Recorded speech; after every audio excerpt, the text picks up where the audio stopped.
வாழை இலையின் நடுவில ஒரு கோடு போட்டு ரெண்டா பிரிச்சு வச்சிருக்கே. அந்த கோட்டை போட்டது யார்? புராண காலங்களில் வாழை இலையின் நடுவில் கோடு கிடையாதாம்.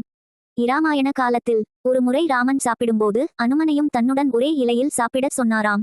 இருவரும் எதிர் எதிராக அமர்ந்திருந்தார்களாம். அப்போதுதான் அணில் முதுகில் கோடு போட்ட மாதிரி வாழை இலையின் நடுவிலும் தனது கையால் ஒரு கோட்டை கிழித்தாராம் ராமன்.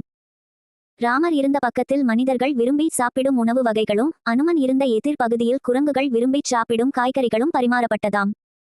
அப்படி பரிமாறிய அந்த பழக்கம்தான் இன்னும் நம்மிடையே தொன்று தொட்டு தொடர்ந்து வருகிறதாம். வாழை இலையில் சாப்பிடும் எல்லோருக்கும் சாப்பிடும் முன் ஒரு நொடி குழப்பம் ஒன்று வந்தே தீரும்.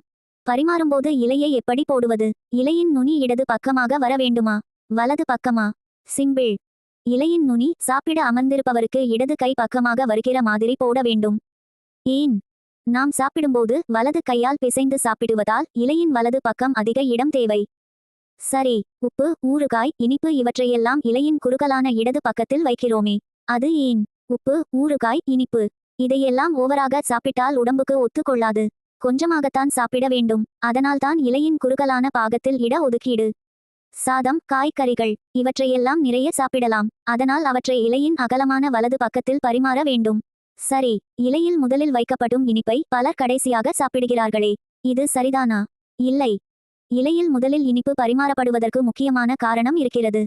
நாம் இனிப்பை எடுத்து வாயில் வைத்த அடுத்த நொடியில் அந்த இனிப்பு உடனடியாக உமிழ் நீருடன் கரைந்து இரத்தத்தில் கலந்து மூளைக்குச் சென்று வயிற்றில் ஜீரண சக்திக்கு தேவையான அமிலங்களை சுரக்க செய்ய உத்தரவிடுகிறது.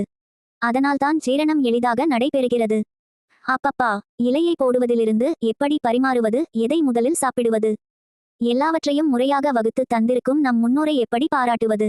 ஜெய் ஸ்ரீராம், ஜெய் ஆஞ்சநேயா. வாழ்க வளமுடன். இனிய காலை வணக்கம்.